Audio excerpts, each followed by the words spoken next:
شام کے 5 بجے ہیں۔ السلام علیکم، یہ ریڈیو پاکستان ہے۔ عبد القدیر سے خبریں سنیے۔ اہم خبروں کا خلاصہ۔ وزیر اعظم نے آج اسلام آباد میں ایک اجلاس میں دریائے راوی، ستلج اور چناب میں سیلابی صورتحال سے پیدا ہونے والے چیلنجز کا جائزہ لیا۔ پنجاب کے سیلاب زدہ علاقوں میں پاک فوج، رینجرز اور سول انتظامیہ کی جانب سے امدادی کارروائیاں جاری ہیں۔ امریکہ، جاپان اور دیگر بین الاقوامی مالیاتی اداروں نے ریکوڈک منصوبے کے لیے $6 ارب کا اعلان کیا ہے۔ اور آج غزہ پر تازہ اسرائیلی حملوں میں 23 فلسطینی شہید ہو گئے۔ اور اب خبریں تفصیل کے ساتھ۔ وزیر اعظم شہباز شریف نے آج اسلام آباد میں ایک اجلاس میں راوی، ستلج اور چناب کے دریاؤں میں سیلاب سے پیدا ہونے والی مشکل صورتحال کا جائزہ لیا۔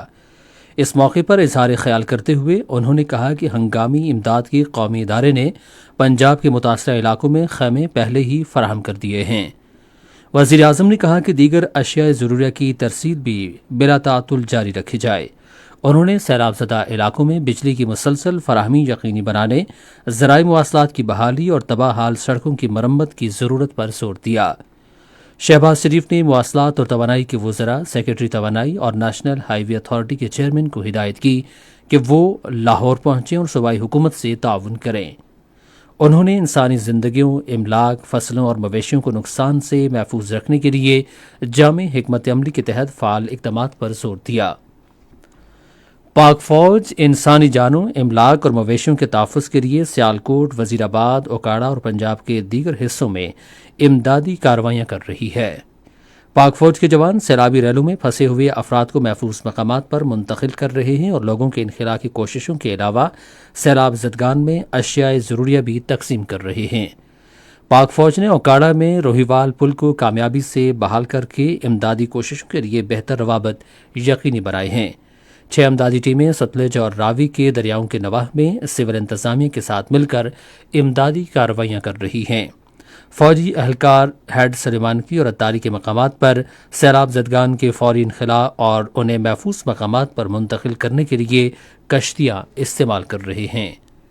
دریائے چناب میں خانقی کے مقام پر پانی کا بہاؤ 10 لاکھ کیوسک سے تجاوز کر گیا ہے۔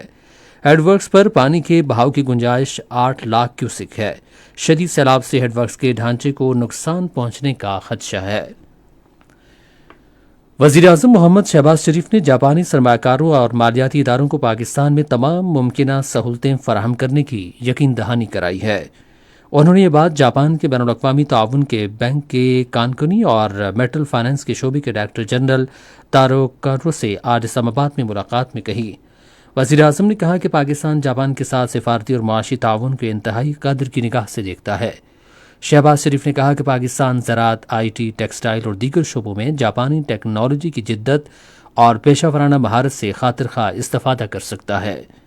انہوں نے کہا کہ پاکستان کے بڑے معاشی اور ترقیاتی منصوبوں میں عالمی مالیاتی ادارے اور غیر ملکی سرمایہ کار اپنی بھرپور دلچسپی اور تعاون کا اظہار کر رہے ہیں۔ انہوں نے پاکستان کو سرمایہ کاروں اور سرمایہ کاری کے لیے محفوظ ملک بنانے کے عزم کا اعادہ کیا۔ خصوصی سرمایہ کاری سہولت کونسل کی معاونت سے ریکوڈک منصوبے کے لیے مطلوبہ رقم کی منظوری دے دی گئی ہے۔ امریکہ، جاپان اور بین الاقوامی مالیاتی اداروں نے ریکوڈک منصوبے کے لیے $6 ارب کے اعلان کیا ہے۔ ایشیائی ترقیاتی بینک اور عالمی بینک نے $6 ارب کے فنڈز میں سے $1.5 ارب کی منظوری پہلے ہی دے دی ہے۔ آج غزہ میں اسرائیلی حملوں میں امداد کے منتظر 4 افراد سمیت مزید 23 فلسطینی شہید ہو گئے۔ علاقے میں گزشتہ 24 گھنٹے میں قحط اور غذائی قلت کے باعث 10 افراد زندگی کی بازی ہار گئے، جن میں 2 بچے شامل ہیں۔ اکتوبر 2023 سے اب تک محصور غزہ پر جاری اسرائیلی جارحیت میں شہید فلسطینیوں کی تعداد 62,800 سے تجاوز کر گئی ہے۔ اور متحدہ عرب امارات میں T20 سہ ملکی بین الاقوامی کرکٹ سیریز میں جمعے کو پاکستان اپنا پہلا میچ افغانستان کے خلاف شارجہ کرکٹ اسٹیڈیم میں کھیلے گا۔ میچ پاکستان کے معیاری وقت کے مطابق رات 8 بجے شروع ہوگا۔ ٹورنامنٹ میں پاکستان، افغانستان اور متحدہ عرب امارات کی ٹیمیں شرکت کر رہی ہیں۔